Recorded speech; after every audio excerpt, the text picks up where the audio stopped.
Hey everyone, welcome back to Learn with Michaela. Today we're combining two of the most exciting things in the world for many of you subscribers. That's right, we're combining English with football. And yes, I do support the Ecuadorian football team. Don't come for me. Whether you play, watch, or just enjoy the sport, this video will help you to boost your English skills while enjoying football talk. In this video, we'll go over important football vocabulary, real-life football phrases and idioms, key grammar used in football contexts, and a quiz to test what you've learned. So, in other words, get ready to train your English brain on the pitch. Without further ado, let's kick off. Let's begin with football vocabulary. These are words and phrases you hear and see all the time in commentary, matches, and conversation. Let's start with the positions. Goalkeeper, the player who guards the goal. Defender, they protect the team's goal from attacks. Midfielder, connects defense and attack. The striker or the forward is the main goal scorer. Winger, attacks from the sides. And substitute, a player who replaces another. Let's go through the positions one more time, showing you where they are on the field. Goalkeeper, the player who guards the goal. Defender, protects the team's goal from attacks. Midfielder, connects defense and attack. Striker or forward is the main goal scorer. Winger, they attack from the sides. And substitute, a player who replaces another. Now that we have covered positions, let's take a look at places on the field. The playing field itself is called the pitch. The goalpost is where the goals are scored. The penalty area is the box around the goal. Sideline or touchline, the sides of the pitch. And the halfway line or centre line is where the game begins. Just to make it clear, let's put these places on the football field. Pitch is the playing field. Goalpost, where goals are scored. Penalty area, the box around the goal. Sideline or touchline, the sides of the pitch. And the halfway line or the centre line is where the game begins. Now let's move on and take a look at some common actions and rules you will hear in any football match. Let's start with actions. Kick off, to start the match. For example, they kicked off right at 7 p.m. Pass, to send the ball to a teammate. For example, she passed the ball perfectly down the wing. Tackle, to try and take the ball from the opponent. For example, the defender made a clean tackle. Dribble, to move with the ball by controlling it with short touches. For example, Messi dribbled past 3 players. Shoot, to try to score a goal by kicking the ball toward the net. For example, he shot from outside the box. Score, to put the ball into the goal. For example, they scored in the final minute of the game.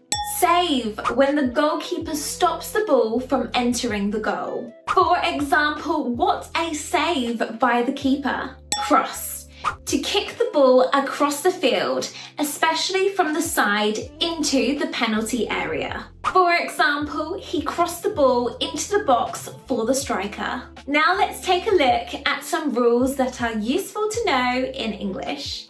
Offside. This is when a player is closer to the goal than the last defender when the ball is played to them. For example, the goal didn't count. He was offside. Free kick. This is awarded after a foul. This means the team can kick the ball without interference. For example, they won a free kick just outside the box. Corner kick.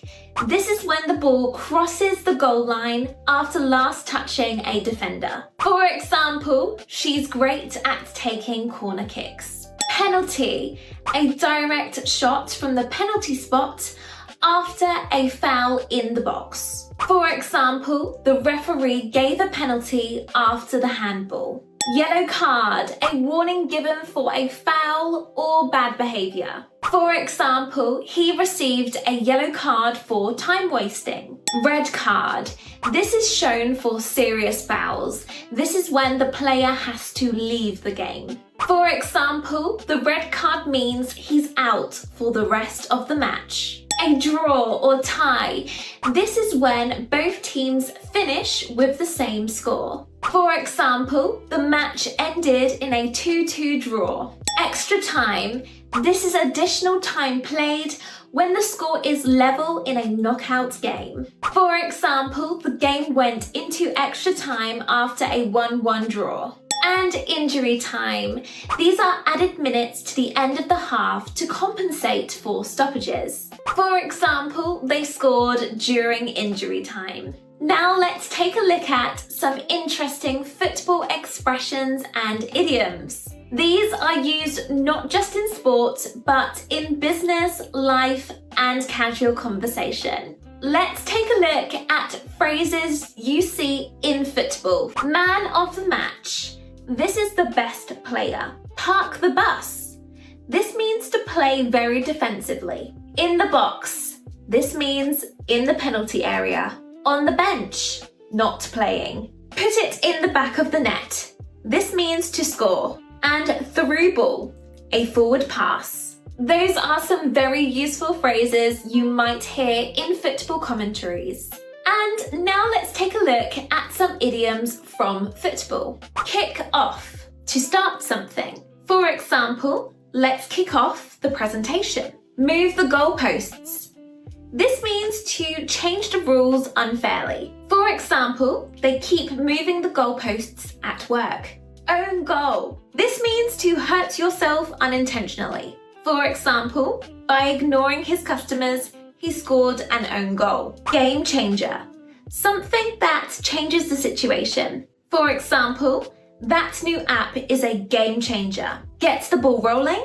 This means to start something. It's like kick off. And step up your game. This means to improve performance. While these idioms have come directly from football, they are now used in a wide variety of English-speaking environments, such as workplaces or at schools, or even in casual conversation. There are two main tenses used in football commentary and analysis. These are the past simple and the present perfect. Let's take a look at the differences. The past simple tense is used for specific times. For example, he scored in the first half, or they won the game yesterday. The present perfect, on the other hand, is used for general life experience or recent results. For example, he has played for 3 different clubs. Or have you ever watched a match at the stadium?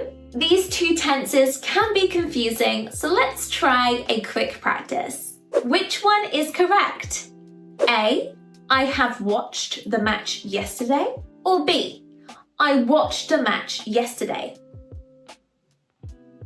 The correct answer is B, I watched the match yesterday.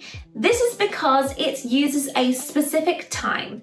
Yesterday. Now that we have been through the main vocabulary, idioms, actions, and expressions that you need to know about football in English, let's review. Let's see how much you remember with this quick quiz. What does man of the match mean?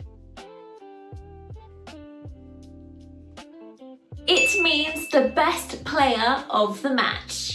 What's the opposite of win? Lose. What part of speech is tackle? Tackle is a verb or a noun. And what's the past tense of shoot?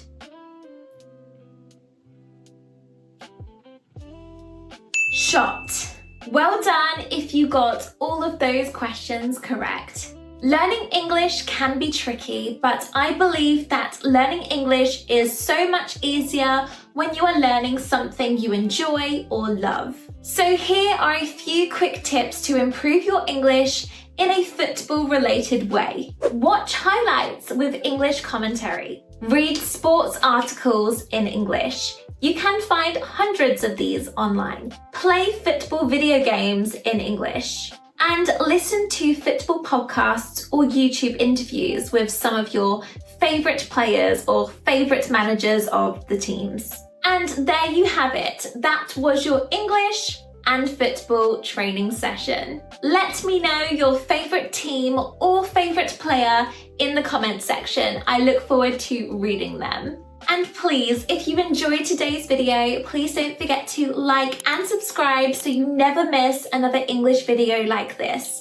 If you would like a part 2, let me know in the comments as well. And don't forget to share this video with a friend who loves football and wants to learn English. Until next time, keep learning, keep kicking, and keep improving. I'll see you in the next video.